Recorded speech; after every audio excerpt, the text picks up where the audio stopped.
look at you. He won't eat my strawberry because it'll get on his beautiful white shirt, I suspect. Exactly. Do you want one? You have a link with this company. I was just looking at a picture. The woman who runs the company used to work at Tokyo Disneyland. Oh, really?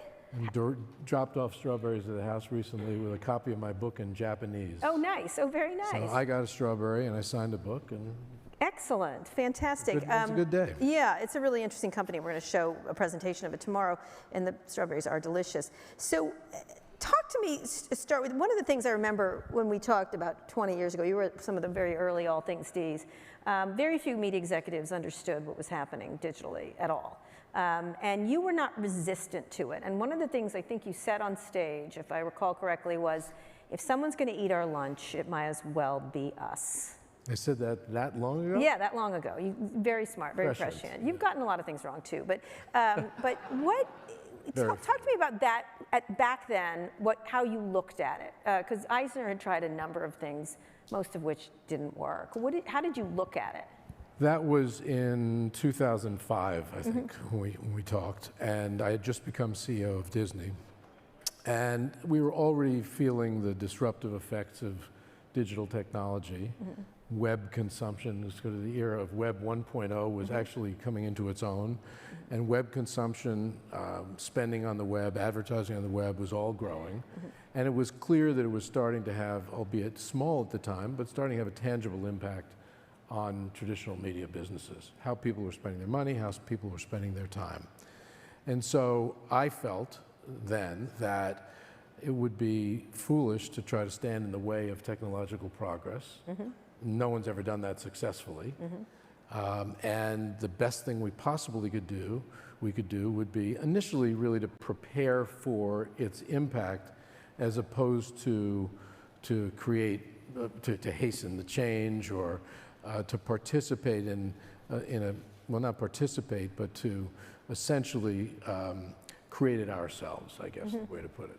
So then I basically, so the bet that was made, there was a big debate at that time in media about distribution versus content, and it became pretty clear that distribution was going to be extraordinarily disrupted by technology. And if you made great content, then you could ride a wave of great new distribution, great new technology, and disruption in a very successful way. So the first thing really was about understanding the role. Understanding the role, focusing on putting most of our capital in the direction of making great branded content, and then at the same time starting to experiment by putting content on new platforms.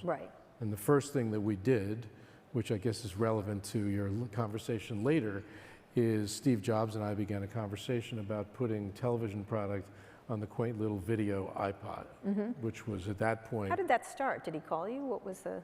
No, I had called him because I was a heavy user of then iTunes, a big music fan. Loved what iTunes had done for me in terms of my music consumption, not just mobility, but curation, choice, all those things. And I suggested to him that he think about doing that with television shows. Like, why not create a place that went back in time in the history of television, where someone could go and find every episode of every television show ever made. I was thinking then about the web, I wasn't thinking about mobile device. He said, that's not a crazy idea, let me come down and talk to you. And he came down, showed me a prototype of the video iPod, it seems so quaint at this point, and said, if we bring this out, of course he was planning to bring it out, would you put your television shows on it? I said, hell yes. And we did a deal in 5 days to put Lost, Grey's Anatomy, and Desperate Housewives, the big shows, on that platform, ABC. Which was considered at the time highly disruptive to our traditional media distribution. Through a network. Namely the network, and then there were some ancillary or alternative forms of distribution, DVDs, mostly then for TV shows. And I guess many people in the industry thought I was a bit of a pariah for being willing to, one, partner with a technology company that was disrupting us, and two, do something that they felt would be almost impossible to justify with the traditional partners. So fast forward, you then made a lot of investments in tech, some of which worked, some of which didn't. How did you decide what to invest in? Because I'm trying to think of so many Disney things that were attempted. Just like at News Corp, at many of the We others. did. We made a lot of small investments. You The did. biggest investment that we made was with a company called Maker Studios, Yep. which was a miss. Yeah. That was, when thinking back on it, didn't really fit that well into our strategy. The biggest investments, of course, that we made were in IP, which dwarfed in terms of the size of the investment, the investments that we'd made in technology. So it was tiny. There were some video game forays, namely video game developers. It wasn't that, we didn't invest that much though. Did you think you didn't have the power? Were you worried about the growing power of people like Steve Jobs and Apple and others? Much of Hollywood was. My point of view on all of that at that point on technology was kind of, if you can't beat them and we can't join them, don't view technology as basically challenge or as the foe. View them as potential partner and as an opportunity. In other words, position yourselves well to take advantage of their investment in their technology and their distribution infrastructure. Position yourself as best possible to play in that world, as opposed to getting just blown away, by them, because they did control the pipes essentially, right? Well, cable and satellite were still very, very much dominant at that point, much less so today, of course. But it was clear to me that eventually they would be dominant. That it would be over the top. So one thing you said too, I think it was Reed Hastings, I envisioned a world where technology would be so disruptive that it would allow for the explosion, really, of production. Can you talk about that? Sure, I think you see that now. Look, if you look back at the history of quote shelf space, you can go all the way back, of course, when it was just movie theaters and radio.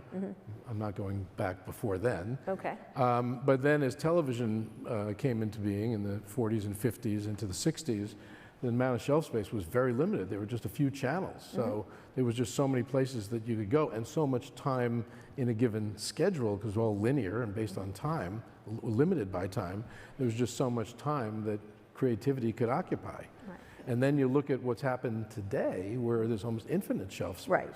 So what infinite shelf space, and that means basically infinite distribution too, and infinite consumption, then what that gave birth to was just a tremendous explosion in investment in things that are being made, creativity. There's a lot of investment. We talk about it a lot on Pivot, like possibly too much. So talk about, this is the economics of streaming that you really pushed into. You pushed Disney in very early, and you know, y'all let Netflix have a lot of laps around the block. As they were doing what they were doing, you were not one to disdain them. I think Jeff Bewkes did, called them Albanian Army or something else. How did you get to that point, and I'd love to know what you think of what's going on now, because now there's real competitors. There's a lot of money being put to it. There's worries about pricing, whether it should be advertising driven, subscription driven. Talk a little bit about that evolution when you were starting to think about it and now. Well, first of all, at Disney, we were the first studio to license movies to Netflix. Yes, you did. So they stepped up, paid more money than the traditional, it was called pay window, paid television providers paid, to license the films that Disney made at the time. And I thought that was worthwhile for us because, one, it was generating more revenue, and two, it would give us a look into a different form of distribution. Right, and how this consumed. And we didn't get that much of a look because there was very little data that was shared, but it was very interesting to see as Netflix grew and consumption of our movies on their platform grew, what might be possible. Then, of course, as they started to use their increased distribution and revenue to make original content to compete with our original content, it became pretty clear that we have been selling nuclear weapons technology to a third world country of sorts, a developing country. They are now using it against us. And I studied streaming very carefully, felt that for a variety of reasons it was the future. For a couple of, to name a few, I thought linear television consumption would eventually end. That it was not that user-friendly, first of all. Second, that because they had so much more shelf space, they could create a lot more opportunity for people to watch things, a lot more volume, a lot more diversity of programming, really. I also thought it was far more user-friendly in many ways. First of all, the user interface, versus, by the way, a cable or satellite platform. Where you take what you get. Plus the mobility part of it. You could watch it on an app-based entertainment, so you could watch it on a device, or you could watch it on a set, basically on your wall. You could also time shift in a much easier fashion. So user friendliness, more shelf space. I thought a much more compelling way to monetize investment in creativity than before. And so the next step, having seen what Netflix was now doing, was to do it ourselves. And the only thing that took time, well, first of all, there is indeed a real innovator's dilemma, that a company in any traditional or embedded business is pretty much designed to protect their incumbency. That's correct. Everything about it. And it takes a tremendous amount of effort, and I would argue a mandate, an edict by an entity to force change and essentially to go against the grain, within your what's own, making your money, right? Because you have shareholder pressure and things like that. But it became clear to me that there was an inevitability to having to do that. We would be better off doing it sooner rather than later. Frankly, I was tired of getting asked questions on earnings calls about the future of cable and satellite and the decrease in subscriptions primarily to ESPN. It was just time to make the pivot. You had been in Hulu, though. You had been in other things. You had tried. We had made a modest investment in Hulu as one of the network owners that was providing programming to them, but it was, I think we owned maybe at that point 30%. Right, it was one of those things. Pretty modest. Yeah. And so this is a time, this to me, was owning yourself. It was time to really go for it, which meant significant investment, significant commitment, a true open-mindedness to disrupting almost everything that we do. And you have significant IP, which has put you ahead, which Netflix did not have. Well, yes, and interestingly enough, I envisioned way back a world where technology was going to, as we talked about, was going to expand basically the purview of the storyteller, and that quality branded IP would basically stand the test of time and would thrive even in a disrupted world. So when we had Disney, obviously, and ESPN, but then we bought Pixar and improved Disney Animation and bought Marvel and bought Lucasfilm Star Wars. And by the time we started to contemplate a pivot to streaming, it was pretty clear that we had a hand in terms of the content, the IP that we controlled, that was stronger than any company that was in the business. Whether it was the technology companies that were going into it, like Amazon and Apple, whether it was Netflix, whether it was any of the incumbent media companies, that had they tried, they would not have had those brands and that IP that we had. How do you assess the tech companies' efforts? Apple, Amazon, Google's not really in it very much, although they talk about it every now and again. And Netflix, I guess, would be, I consider them a tech company, not a media company. But how do you assess their efforts so far? And then I'd love to get a sense of what's going to happen now, because it feels as if there's too many subscriptions. It's hard to choose. Now, I have them all. I pay for them all right now. I can afford it. But how does that stay a business? And obviously, Netscape's moving to advertising. Yeah. Well, first of all, I assess what they've done quite positively. I'm actually, in some cases, surprised. Not by Netflix success. I've kind of watched that incrementally improve. I was on the board of Apple when they decided to go into the streaming business of television and movies, excuse me. I thought it would take them a long time. They've done better than I expected they would do, because it was a business that they weren't in at all. Maybe that says a lot, too, about the opportunity that if you invest wisely, bring the right people in. Yeah, or maybe it's just not so hard, but go ahead.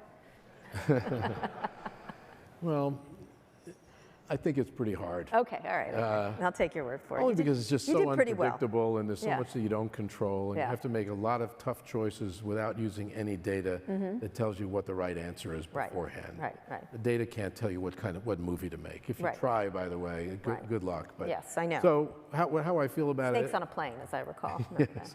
As I look at it today, I'm pretty certain that, first of all, linear TV that we talked about, cable and satellite, is marching in a constant direction toward a great precipice, and it's going to be pushed off.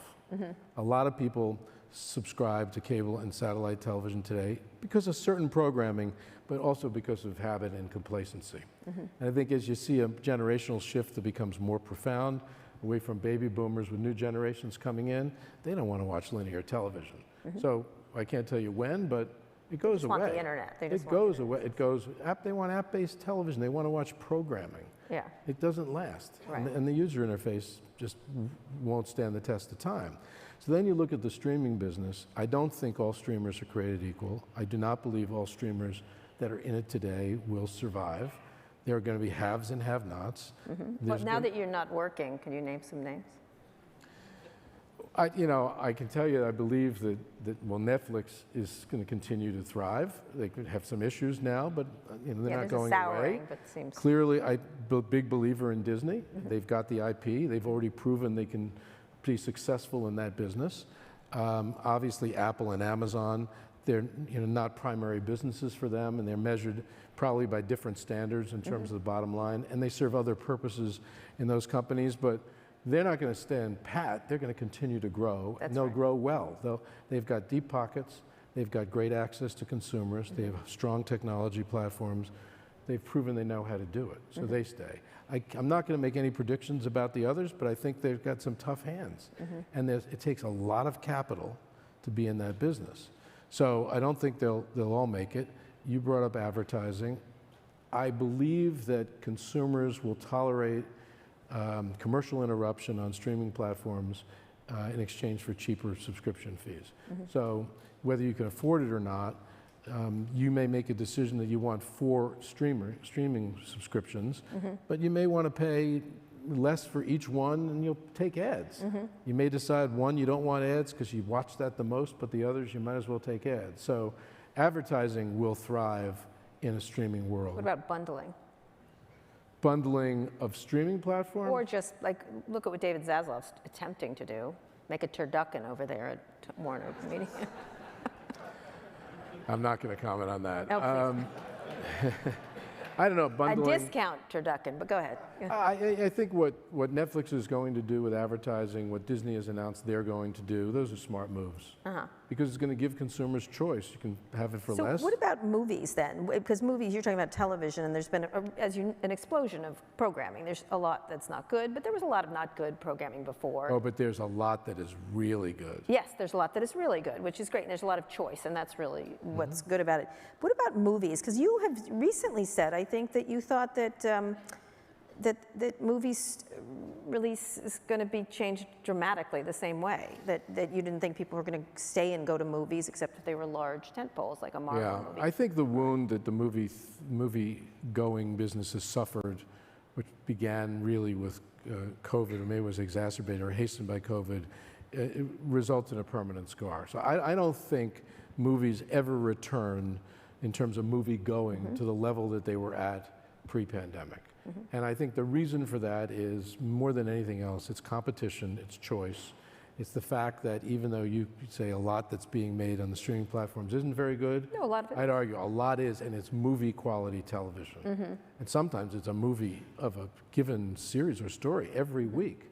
And I think consumers have learned, as they got more comfortable with the user interface and the subscription and basically app-based television, they've learned to find shows that they like. They've learned to enjoy them. They love the flexibility it gives them from a time perspective, and it replaces movie-going. It doesn't mean movie-going goes away. I'm a big believer in movies. I love big movies. I like going to theaters and watching with basically a communal experience with a lot of other people, going out of the house. That won't go away, but it doesn't come back to where it was. It doesn't come back. I think it'll be very big tentpole movies. But yes, but it's not a dead business. No, it's a small business. Smaller. Broadway is great. It's small. It's small. Now, if you really actually look at the numbers, it's not very big compared to a lot of things. When you think about that, will it have the same cultural impact then? I mean, it's interesting because I think of a movie. Negative cultural impact? Positive or negative culture. Because I have to say, when I think of a movie like Encanto, my kid has watched it 193 times at this point. Thank you so much. But, and then now Frozen is here to stay and never will leave our home ever.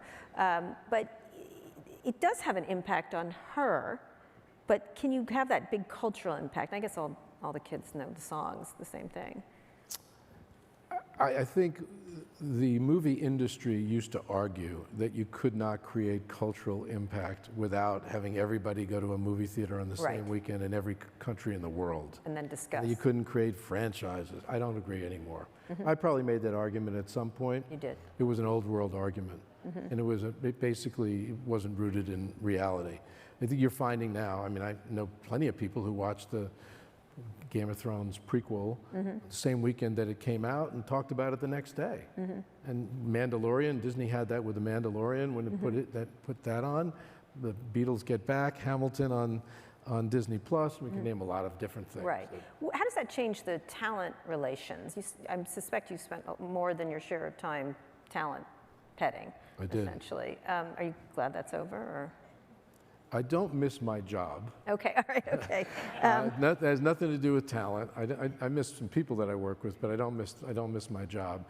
That never created much anxiety for me. The economics of it, not the petting. Well, I think it's interesting because the time we're going through right now in the media and entertainment space is the age of great anxiety. Everybody's anxious.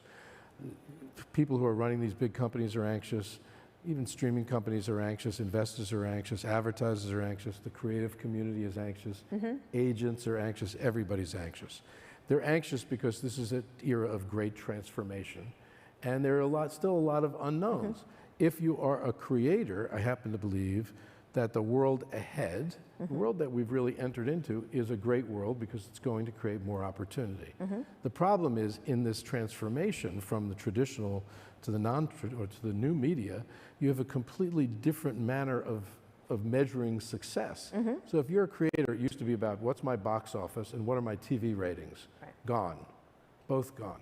So I think there's anxiety because they can't count.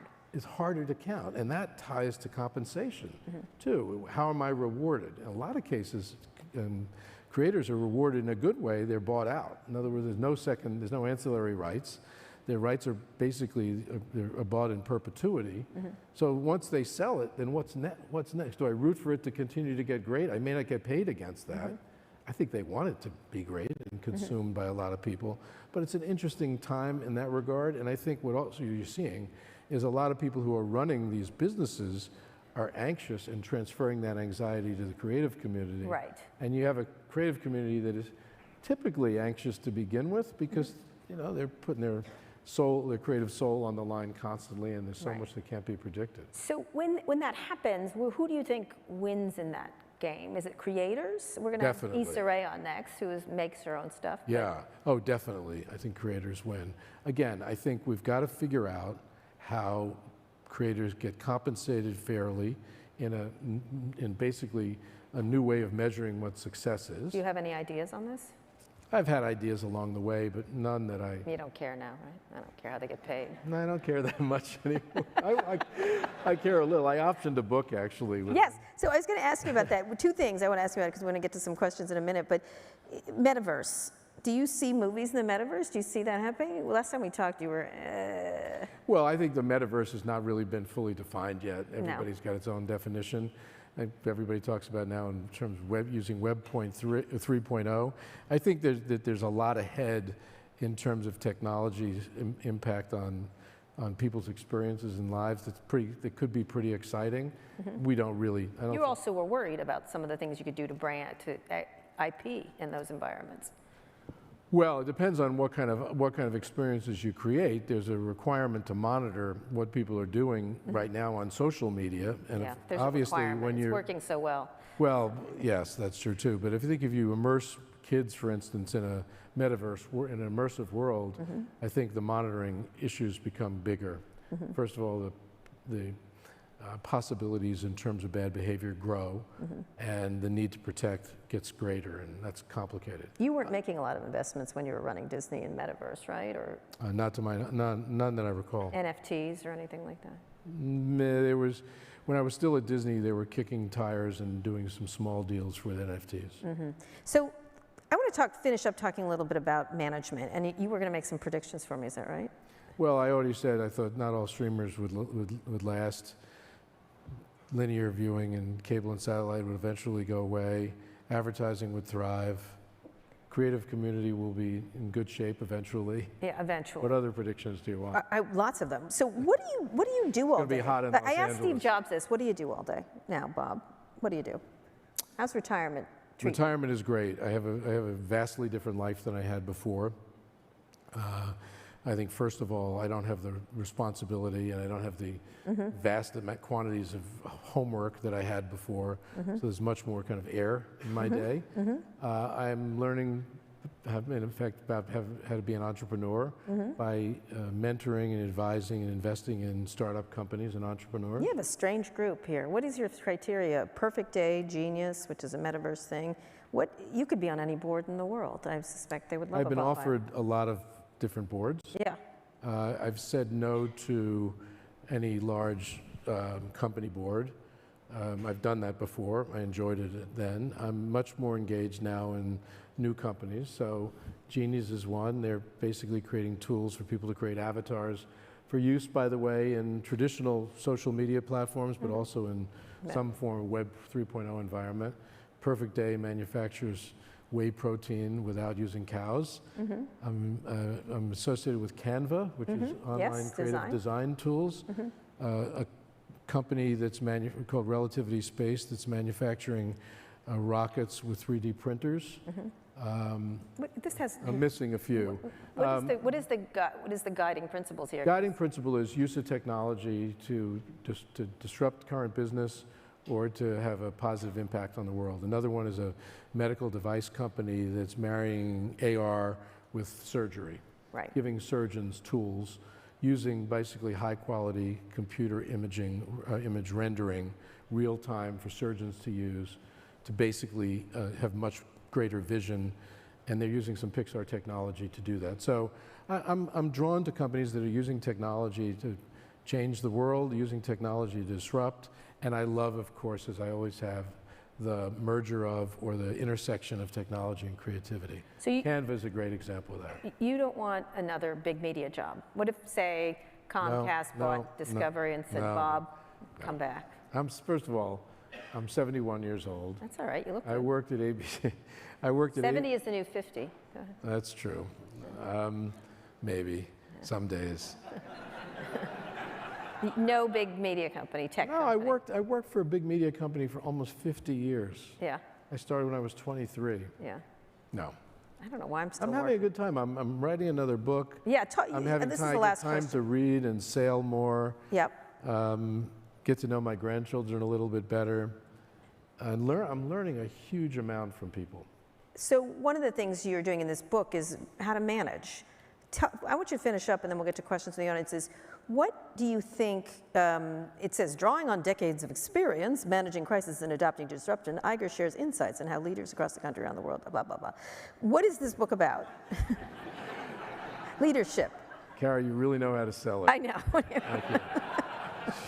I'll have to turn to you when the book comes out. Blah, blah. Oh, you are. You're coming on my podcast, just FYI. We're going to do a whole thing about leadership, you and me. Okay. I was fascinated watching the world during COVID at how leaders were managing during this incredible crisis. And I realized that over history and things that I had read about and was fascinated with, there are many times in the world where leaders were called upon in extraordinary times to manage. World War II, Churchill and the Blitz. I mean, you could name tons of different examples of it. And so I started studying it more and trying to determine what attributes were needed to successfully manage through a crisis. As I looked at it, I realized that because of some of the disruption that I've seen that we've talked about, I thought I could combine it with managing during a crisis, but also managing during a period of great uncertainty and transformation. And so I'm working with a team, researching as much as we can, not just what had been my experience through the pandemic, but also during tough times, but the experience of others, current CEOs, government officials, you name it, and what the commonality was, if there was commonality in terms of those that did it well and those that didn't. So what is the best leadership advice in that regard so far? And the worst? Well, it seems to me that I don't know, I wouldn't even say I'm halfway through this, but I'm well into it. It's very, very clear that it takes a lot of empathy and a lot of courage. You have to put yourself in everybody else's shoes and really know what they're feeling, and it takes incredible courage to do a lot of things, including, which is another attribute you need, is you have to make decisions at a much faster pace than ever before, and you have to have the courage to do that. You don't have the time to collect as much knowledge. You don't have the time to be as deliberate. You have to be really quick and really confident that you're making decisions that are right. Among the things that I've learned, you have to very carefully balance optimism with realism, making sure that you don't in any way kill people's hope or douse it at all, but also making sure you're preparing people for the worst. So for instance, you don't say about a pandemic, it's just going to blow over. You have to say, this is real, this is dangerous, this is going to cost lives. Here are the things you must do as a society to protect yourself and others, whether it's wear masks, vaccines, et cetera.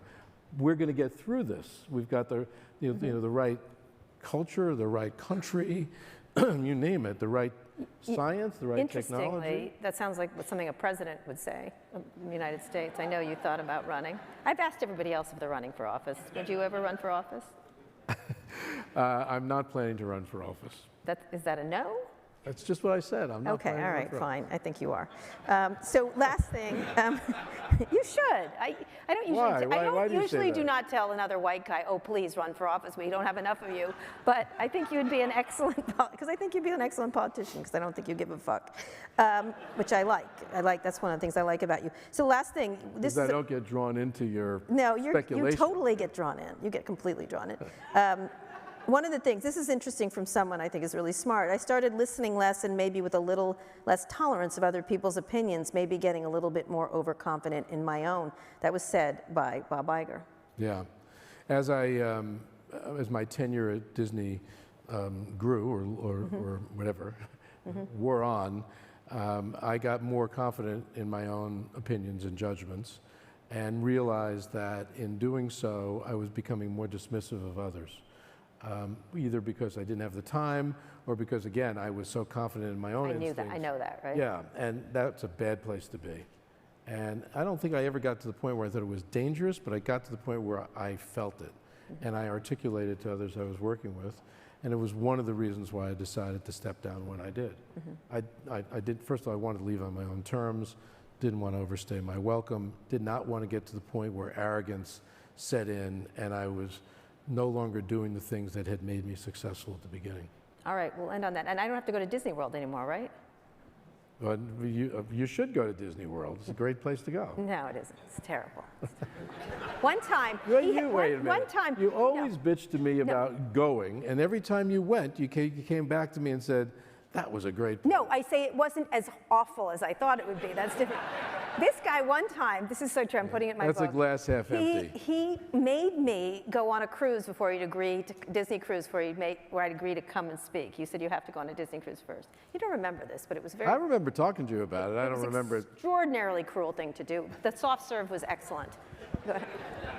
Hi, my name's Alyssa Bushnell, and I have to say I judged COVID as being real when you shut down Disneyland Shanghai. Like, that's when I knew it was real.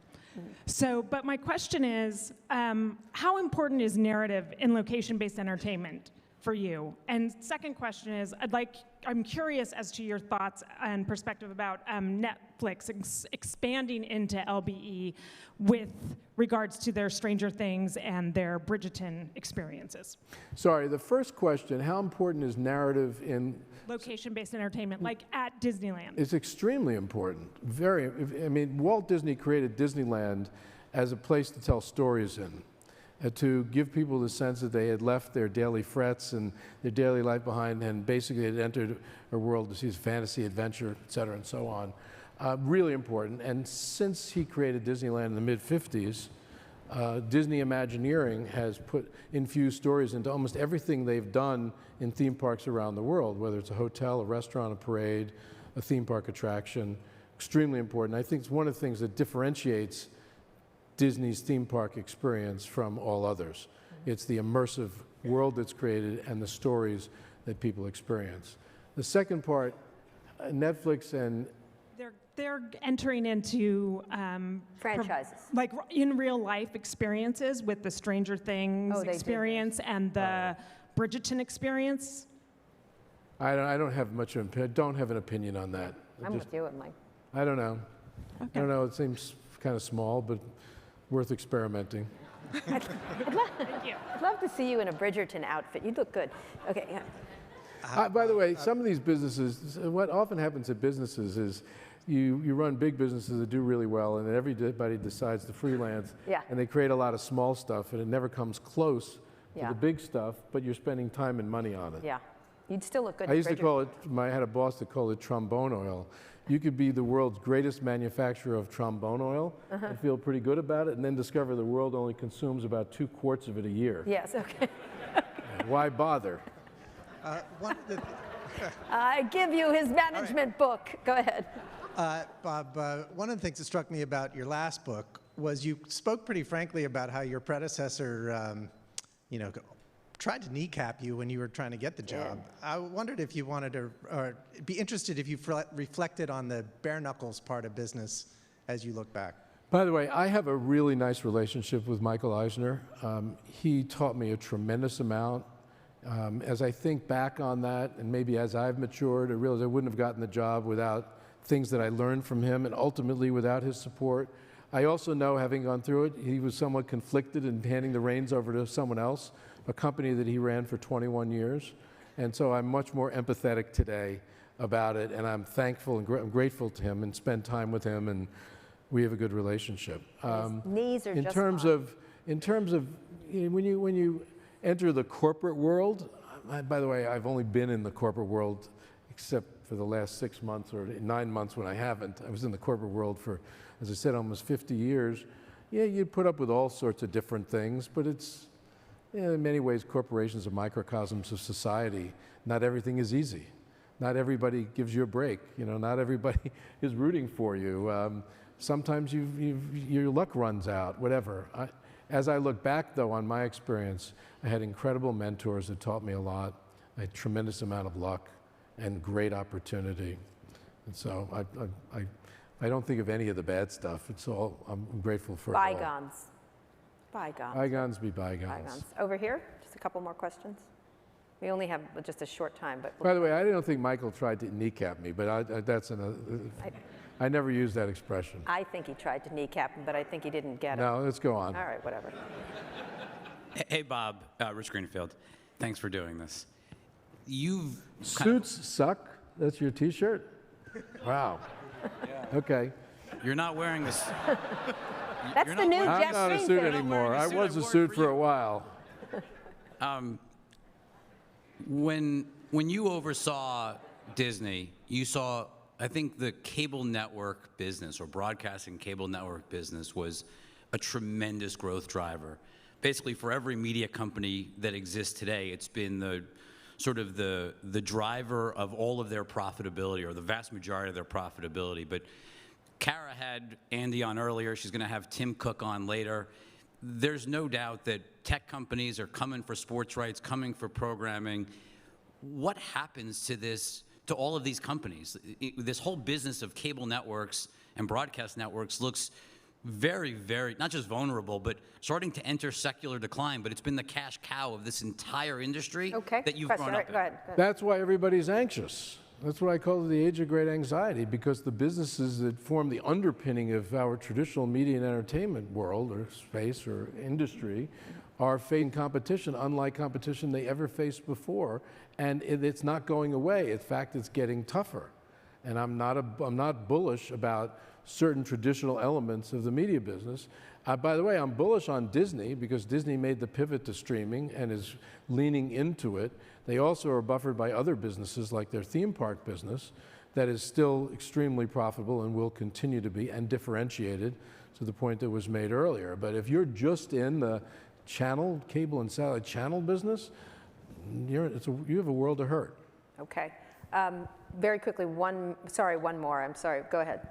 Hey, Bob, Alex Heath from The Verge. You famously were going to buy Twitter at one point. Oh, I was going to ask. And you pulled out, and I believe a quote you gave afterwards was, "The nastiness is extraordinary."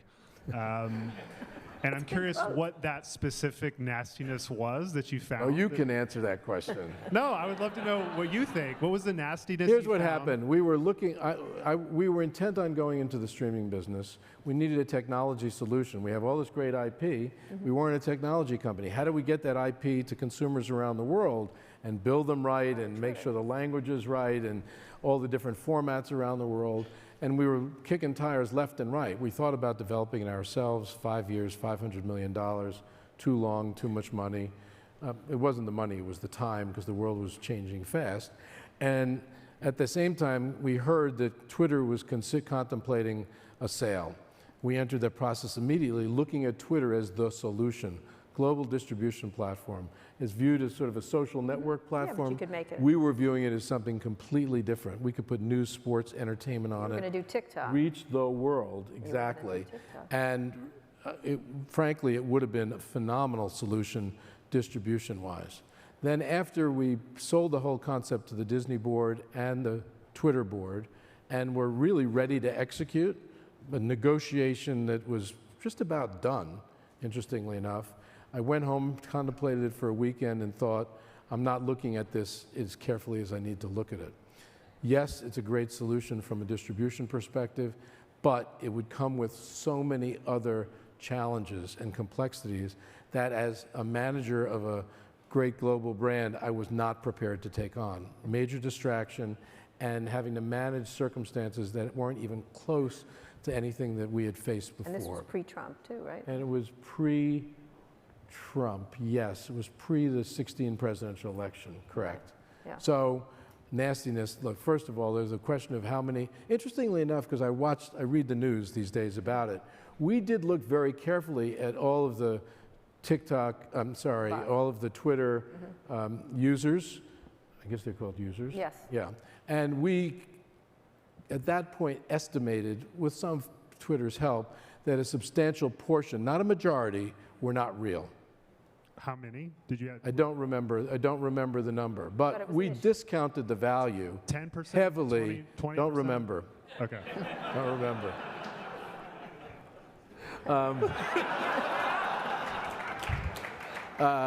That was one, but that was built into our economics. Actually, the deal that we had was pretty cheap. That was built into our economics. Then you have to look, of course, at all the hate speech and potential to do as much harm as good. We were in the business of manufacturing fun at Disney, of doing nothing but good, even though there are others today that criticize Disney for the opposite, which is wrong. And this was just something that we were not ready to take on, and I was not ready to take on as the CEO of a company. And I thought it would have been irresponsible. What do you think about Elon's chances right now? Can't handicap them, don't know. Don't know. But I think he got close enough to it to really want it. Yeah. Now the question is, will his want prevail? I just don't know. Well, he doesn't want it now.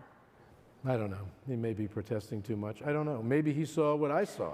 Yeah. Maybe he woke up one day and said, I can't handle this. Yeah. Although he doesn't seem like that type. No. I mean that in a complimentary way. Okay, all right. Bob Iger, everybody. Thanks, Thank you. Kara.